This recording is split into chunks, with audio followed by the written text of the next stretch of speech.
Reels ರಾಣಿ ಸೋನು ಶ್ರೀನಿವಾಸ್ ಕೂಡ arrest ಆಗಿದ್ದಾರೆ. ಕನ್ನಡದ ಎಲ್ಲ ನ್ಯೂಸ್ ಚಾನೆಲ್ಗಳಲ್ಲಿ ಇವತ್ತು ಬ್ರೇಕಿಂಗ್ ನ್ಯೂಸನ್ನು ಹಾಕಿದ್ರು. ಸೋನು ಶ್ರೀನಿವಾಸ್ ಕೂಡ ಅರೆಸ್ಟ್ ಆಗಿದೆ ಅಂತ. ಕಾರಣ ಏನಪ್ಪ ಅಂದರೆ, ಇತ್ತೀಚೆಗೆ ತಮ್ಮ ಯೂಟ್ಯೂಬ್ ಚಾನಲಲ್ಲಿ ಸೋಷಿಯಲ್ ಮೀಡಿಯಾಗಳಲ್ಲಿ ಉತ್ತರ ಕರ್ನಾಟಕದ ಒಂದು ಹೆಣ್ಣು ಮಗಳನ್ನು ಇಟ್ಕೊಂಡು ವಿಡಿಯೋಗಳನ್ನ ಮಾಡ್ತಿದ್ರು, ಜೊತೆಗೆ ಲಾಗ್ಸ್ಗಳನ್ನು ಮಾಡ್ತಿದ್ರು. ಆ ಲಾಗ್ಸ್ಗಳು ಇವಾಗ ಮಕ್ಕಳ ರಕ್ಷಣಾ ಒಂದು ಕಾಯ್ದೆಯ ಇಲಾಖೆಯ ಒಂದು ಸಿಬ್ಬಂದಿ ಕಣ್ಣಿಗೆ ಬಿದ್ದು ಇವಾಗ ಸೋನು ಶ್ರೀನಿವಾಸ್ ಗೌಡ ವಿರುದ್ಧ FIR ಹಾಕಿ ಅವರನ್ನು ಅರೆಸ್ಟ್ ಮಾಡಲಾಗಿದೆ. ಸುಮಾರು ಒಂದು ತಿಂಗಳ ಹಿಂದ್ಗಡೆಯಿಂದ ಒಂದು ಹೆಣ್ಮಗು ಜೊತೆ ವಿಡಿಯೋಗಳು ಮಾಡ್ತಾ ಇದ್ರು ಸೋನು ಶ್ರೀನಿವಾಸ್ ಗೌಡಗಳು. ಅದು ಕಮೆಂಟ್ಗಳು ನೋಡಿರ್ಬೋದು. ಅಲ್ಲಿ ನೀವು ಇದು ಲೀಗಲ್ ಆಗಿ ತೊಗೊಂಡಿದ್ದೀರಾ ಅಂತ ಸುಮಾರು ಜನ ಕಮೆಂಟ್ ಮಾಡಿದ್ರು. ಬಹುಶಃ ಸೋನು ಶ್ರೀನಿವಾಸ್ ಗೌಡ ಕಮೆಂಟ್ಗಳನ್ನು ಅಬ್ಸರ್ವ್ ಮಾಡಿದರೆ ಇವತ್ತು ಈ ಪರಿಸ್ಥಿತಿ ಬರ್ತಿರ್ಲಿಲ್ಲ ಅಂತ ಅನಿಸುತ್ತೆ. ಆ ಕಮೆಂಟ್ಗಳಲ್ಲಿ ಸುಮಾರು ಜನ ನೀವು ಇಲ್ಲೀಗಲ್ ಆಗುತ್ತೆ, ಇದು ನೀವು ಪ್ರೊಸೀಜರ್ ಎಲ್ಲ ಮಾಡಿದ್ದೀರಾ ಅಂತ ಎಲ್ಲ ಕಮೆಂಟ್ ಮಾಡಿದರು ಕೆಲವೊಬ್ಬರು ಕಾನೂನಿನ ಅರಿವಿರೋರು. ಆದರೆ ಸೋನು ಶ್ರೀನಿವಾಸ್ ಗೌಡ ಬಹುಶಃ ಕಮೆಂಟ್ ಓದಿದರೆ ಬಹುಶಃ ಅದ್ರ ಬಗ್ಗೆ ಅರಿವಿರ್ತಿತ್ತೇನೋ, ಕಾನೂನಿನ ಅರಿವಿರ್ತಿತ್ತೇನೋ. ಇದೀಗ ಸೋನು ಶ್ರೀನಿವಾಸ್ ಗೌಡರು ಪೊಲೀಸರ ಅತಿಥಿಯಾಗಿದ್ದಾರೆ. ಸೋನು ಶ್ರೀನಿವಾಸ್ ಗೌಡರು ಸೋಷಿಯಲ್ ಮೀಡಿಯಾದಂತೂ ಸಿಕ್ಕಾಪಟ್ಟಿ ಹೆಸರು ಮಾಡಿದರೆ, ಫೇಮಸ್ ಆಗಿದ್ದಾರೆ. ಅವರು ಅವಾಗ ಟ್ರೋಲ್ ಕೂಡ ಆಗ್ತಿರ್ತಾರೆ, ಜೊತೆಗೆ ಅವರು ವ್ಲಾಗ್ಸ್ ಕೂಡ ಮಾಡ್ತಿರ್ತಾರೆ ಯೂಟ್ಯೂಬಲ್ಲಿ. ಹಾಗೆ ಕನ್ನಡದ OTT ಬಿಗ್ ಬಾಸ್ ಕಾರ್ಯಕ್ರಮದ ಸ್ಪರ್ಧೆ ಕೂಡ ಹೌದು. ಇದೀಗ ಮುಂದೇನು ಫಾಲೋ ಅಪ್ ಆಗುತ್ತೆ. ಇಲ್ಲಿ ಇಷ್ಟೊಂದು ಕಠಿಣನ ಅಂದರೆ ಒಂದು ಮಗುವನ್ನು ದತ್ತು ಪಡಬೇಕಾದ್ರೆ ಇಷ್ಟೊಂದು ಕಷ್ಟನ, ಏನೆಲ್ಲ ರೂಲ್ಸ್ ಇದೆ ಅಂತ ಸ್ವಲ್ಪ ಮೆಲುಕು ಹಾಕೊಂಡು ಹೋಗಬೇಕಾದ್ರೆ ನಮ್ಮ ಭಾರತ ದೇಶದಲ್ಲೂ ಕೂಡ ಹೆಜ್ಜೆ ಹೆಜ್ಜೆಗೂ ಕಾನೂನುಗಳಿದಾವೆ. ಯಾಕಪ್ಪ ಅಂತಂದರೆ ಈಗ ಸೋಷಿಯಲ್ ಮೀಡಿಯಾ ಆಗಿರೋದ್ರಿಂದ ಪ್ರತಿಯೊಂದು ಎವಿಡೆನ್ಸ್ ಪ್ರಕಾರ ನಮ್ಮನ್ನು ಹಿಡಿದಾಕ್ತಾರೆ. ಆಗ ಸೋಷಿಯಲ್ ಮೀಡಿಯಾ ಇರಲಿಲ್ಲ, ಹೆಂಗೋ ಕಣ್ಣು ಮುಚ್ಚಿ ಹೋಗ್ತಿತ್ತು. ಸೋಷಿಯಲ್ ಮೀಡಿಯಾದಲ್ಲಿ ಪ್ರತಿಯೊಂದು ಎವಿಡೆನ್ಸ್ ಆಗಿ ಪ್ರೂಫ್ ಮಾಡಿ ಇವಾಗ ಯಾರು ಬೇಕಾದ್ರೂ ವಿಡಿಯೋ ನೋಡಿದವರು ಕೇಸ್ ದಾಖಲಿಸಬಹುದು. ಸೋನುಗೌಡ ಜೊತೆ ಕೂಡ ಇದೇ ಆಗಿದ್ದು. ಈಗ ಸೋನುಗೌಡಿಗೆ ಗೊತ್ತಿಲ್ಲ ಅದು ಕಾನೂನು ದತ್ತು ತೊಡಬೇಕಾದ್ರೆ. ಆ ಹುಡುಗಿ ಹೇಳ್ಕೊಂಡಿದ್ದಾಳೆ, ನಾನು ಒಳ್ಳೆ ಕೆಲಸ ಏನೋ ಮಾಡಿದ್ದೀನಿ, ನನಗೆ ಯಾರು ಏನು ಮಾಡ್ತಾರೆ. ಆ ಮೈಂಡ್ ಸೆಟಲ್ಲಿ ಇದ್ದಾಳೆ ಅಂತ ಅನ್ಸುತ್ತೆ. ಜೊತೆಗೆ ಕಾನೂನಿನ ಅರಿವು ಅಂತ ಇಲ್ಲ ಅನ್ಸುತ್ತೆ ಮೇಲ್ನೋಟಕ್ಕೆ, ಯಾಕಂದರೆ ಗೊತ್ತಿದ್ರೆ ಯಾರು ಈ ಥರ ಮಾಡಲ್ಲ. ಹಾಗೆ ಸೋನುಗೌಡ ಪ್ರತಿಯೊಂದು ವಿಡಿಯೋ ಮಾಡಿದ್ರು ಟ್ರೋಲ್ ಮಾಡ್ತಿದ್ರು. ಜೊತೆಗೆ ಒಂದು ಹುಡುಗಿಯನ್ನು ದತ್ತು ತೊಗೊಂಡಿರೋದು ಕೂಡ ಟ್ರೋಲ್ ಪೇಜ್ ಅವರು ಒಂದು ಒಳ್ಳೆ ಕೆಲಸ ಮಾಡ್ತಿದ್ದಾರೆ ಅಂತ ಟ್ರೋಲ್ ಕೂಡ ಮಾಡಿದ್ರು ಟ್ರೋಲ್ ಪೇಜ್ಗಳಲ್ಲಿ.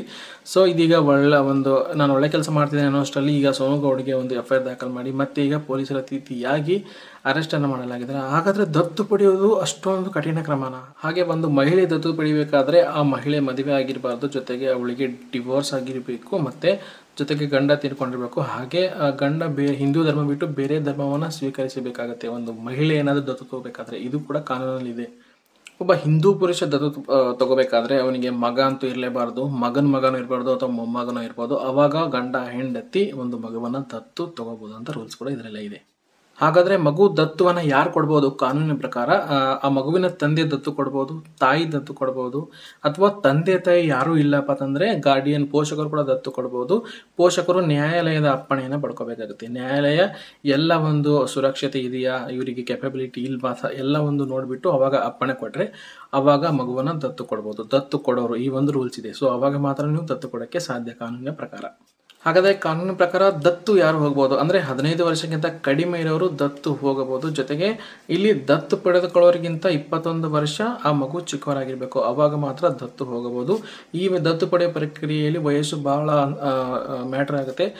ಈ ಒಂದು ವಯಸ್ಸು ಕರೆಕ್ಟಾಗಿರಲಿಲ್ಲ ಅಂದರೆ ಈ ರೀತಿಯಾಗಿ ಸೋನುಗೌಡ ಥರ ಕೇಸ್ ಆಗ್ತವೆ. ಬಹಳ ಒಂದು ಕಾನೂನಿನ ಕಠಿಣ ಕ್ರಮಗಳು ಕೂಡ ಇಲ್ಲಿ ಇದ್ದಾವೆ. ಎಚ್ಚರ ವಹಿಸ್ಕೊಂಡು ನೋಡಬೇಕಾಗುತ್ತೆ. ಅಂದರೆ ಕಾನೂನಿನ ಪ್ರಕಾರ ದತ್ತು ಕೊಟ್ಟವರು ದತ್ತು ಪಡೆದುಕೊಂಡವರು ಒಂದು ರಿಜಿಸ್ಟರ್ನ ಮಾಡ್ಕೊಂಡ್ಬಿಟ್ಟು ಆ ಒಂದು ರಿಜಿಸ್ಟ್ರಲ್ಲಿ ದತ್ತು ಕೊಟ್ಟವರು ಹಾಗೂ ದತ್ತು ತಗೊಂಡವರು ಅದ್ರ ಬಗ್ಗೆ ಕಾನೂನು ಪ್ರಕಾರ ರಿಜಿಸ್ಟರ್ ಮಾಡಿ ಯಾರಾದರೂ ಒಂದು 2 ಜನರ ವಿಟ್ನೆಸ್ನ ಸಿಗ್ನೇಚರ್ ಮಾಡಿಬಿಟ್ಟು ಇಟ್ಕೊಂಡ್ರೆ ಈ ರೀತಿ ಪ್ರೊಸೀಜರ್ ಮಾಡಿದ್ರೆ ಏನೂ ಒಂದು ಪ್ರಾಬ್ಲಮ್ ಬರೋದಿಲ್ಲ.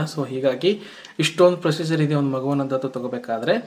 ಇದನ್ನು ಕಾನೂನಿನ ಅರಿವಿಲ್ಲದೆ ಕೆಲವೊಬ್ಬರು ಮಾಡ್ತಾರೆ. ಆದರೆ ಇಲ್ಲಿ ಪ್ರಾಬ್ಲಮ್ ಆಗ್ತಿರಲಿಲ್ಲ. ಸೋನುಗೌಡ ಅವರು ಏನು ಮಾಡಿದ್ದಾರೆ, ನಾನು ಅವರ ಒಂದು ಪರಿಸ್ಥಿತಿ ಚೆನ್ನಾಗಿ ದತ್ತು ಪಡೆದುಕೊಂಡ ಅವರ ಫ್ಯಾಮಿಲಿ ಪರಿಸ್ಥಿತಿ ಚೆನ್ನಾಗಿಲ್ಲದ್ರಿಂದ ನನಗೆ ಆದಷ್ಟು ನಾನು ಆ ಮಗುವಿಗೆ ಹೆಲ್ಪ್ ಮಾಡ್ತೀನಿ ಅಂತ ಹೇಳಿದರೆ ಬಹುಶಃ ಪ್ರಾಬ್ಲಮ್ ಬರ್ತಿರ್ಲಿಲ್ವೇನೋ.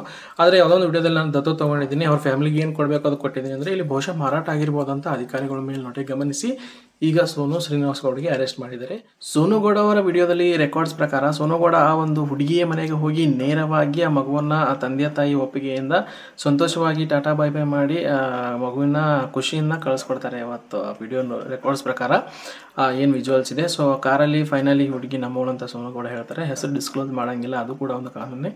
ಹಾಗಾಗಿ ಈ ಒಂದು ಪ್ರಕರಣ ನೋಡಬೇಕಾದ್ರೆ ಹಿಂದೆ ಒಂದು ಪ್ರಕರಣ ಆಗಿತ್ತು. ಏನಪ್ಪ ಅಂತಂದರೆ ಜಯಶ್ರೀ ನರಸಿಂಹರಾವ್ ಅವರು ಒಂದು ಪ್ರಕರಣ ದಾಖಲಿಸಿದರು.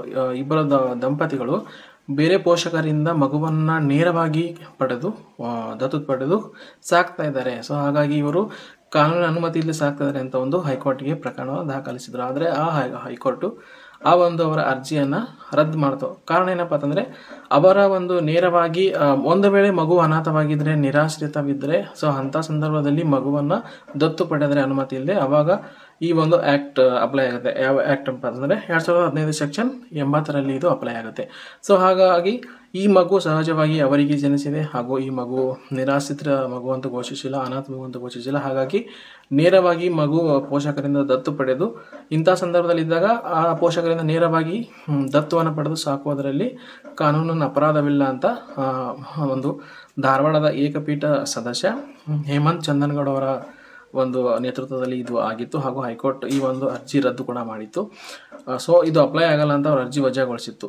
ಸೊ ಈ ಪ್ರಕರಣ ಅವಾಗ ರದ್ದು ಮಾಡಲಾಗಿತ್ತು. ಅಂದರೆ ಬಾಲಮಂದಿರದ ಮಗು ಆಗಿದ್ದರೆ, ಅನಾಥಾಶ್ರಮದ ಮಗು ಆಗಿದ್ದರೆ, ಸೊ ಅಂಥ ಸಂದರ್ಭದಲ್ಲಿ ಕಾನೂನಿನ ಒಂದು ಅನುಮತಿ ಇಲ್ಲದೆ ಮಗುವನ್ನು ಪಡೆದಿದ್ದರೆ ಇದು ಅಪರಾಧ ಆಗುತ್ತೆ. ಅಂದರೆ ಸೆಕ್ಷನ್ 80 ಬರುತ್ತೆ, ಅವಾಗ ಅಪರಾಧ ಆಗುತ್ತೆ ಅಂತ ಒಂದು ಹೈಕೋರ್ಟ್ ಏಕಪೀಠ ಸದಸ್ಯ ಹೇಮಂತ್ ಚಂದನ್ಗೌಡ ಅವರ ಒಂದು ಏಕಪೀಠ ಸದಸ್ಯದ ಆದೇಶ ನೀಡಿತ್ತು ಧಾರವಾಡದ ಹೈಕೋರ್ಟ್. ಸೊ ಆಗ ಒಂದು ಪ್ರಕರಣ ನೆನಪಾಗುತ್ತೆ. ಸೊ ಇಂಥ ಸಂದರ್ಭದಲ್ಲಿ ಇಲ್ಲಿ ಸೋನುಗೌಡ ಅವರ ಒಂದು ಉಲ್ಲಂಘನೆ ಆಗಿರೋದು ಏನಪ್ಪ ಅಂತಂದರೆ ಕಾನೂನು ಪ್ರಕಾರ ಮಕ್ಕಳ ಒಂದು ಅಂದರೆ ಅವ್ರ ಫೋಟೋ ಅಥವಾ ಒಂದು ಹೆಸರು ಬಹಿರಂಗ ಮಾಡುವ ಹಾಗಿಲ್ಲ, ಜೊತೆಗೆ ಪ್ರಚಾರಕ್ಕೆ ಬಳಸ್ಕೊಳ್ಳೋ ಹಾಗಿಲ್ಲ. ಸೊ ಮುಖ್ಯವಾಗಿ ಇದು ಅವರಿಗೆ ಬಹಳ ಅಪ್ಲೈ ಆಗುತ್ತೆ. ಸೊ ಹಾಗಾಗಿ ಸೋನುಗೌಡ ಅವರಿಗೆ ಅರೆಸ್ಟ್ ಆಗಿರೋದು ಮುಖ್ಯ ಕಾರಣ ಅಂತ ಅನಿಸುತ್ತೆ. ಸೊ ಬಹುಶಃ ಇದೆಲ್ಲ ನೋಡ್ತಿರ್ಬೇಕಾದ್ರೆ ಜನಸಾಮಾನ್ಯರಲ್ಲಿ ಕಾನೂನಿನ ಅರಿವು ಇನ್ನೂ ತುಂಬ ಬೇಕು ಅಂತ ಅನಿಸುತ್ತೆ. ಸೊ ಹಾಗಾಗಿ ಅದಕ್ಕೆ ಜನಸಾಮಾನ್ಯರಲ್ಲಿ ಕಾನೂನಿನ ಅರಿವು ಬಹಳ ಮುಖ್ಯ. ಗೊತ್ತಿಲ್ಲದೋ ಇವಾಗ ಅರೆಸ್ಟ್ ಮಾಡ್ಕೊಂಡು ಹೋಗ್ತಾರೆ, ಅನುಭವಿಸೋದು ನಾವೇ. ಸೊ ಹಾಗಾಗಿ ನೆಕ್ಸ್ಟ್ ನೋಡ್ಬೇಕು ಇವಾಗ ಸೋನುಗೌಡರು ಗೊತ್ತಿಲ್ಲದೇನೆ ಆಯಿತು ಅಂತ ಏನು ಕ್ಷಮೆ ಕೋರಿ ಬಿಡ್ತಾರೋ ಅಥವಾ ಮುಂದೆ ಏನು ಪ್ರೊಸೀಜರ್ ಇದೆ ಅಂತ ಮುಂದೆ ನೋಡಿ ಇದು ಮಾಡ್ತಾರೆ.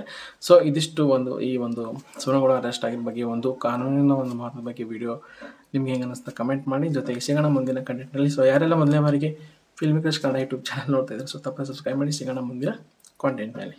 Thank you.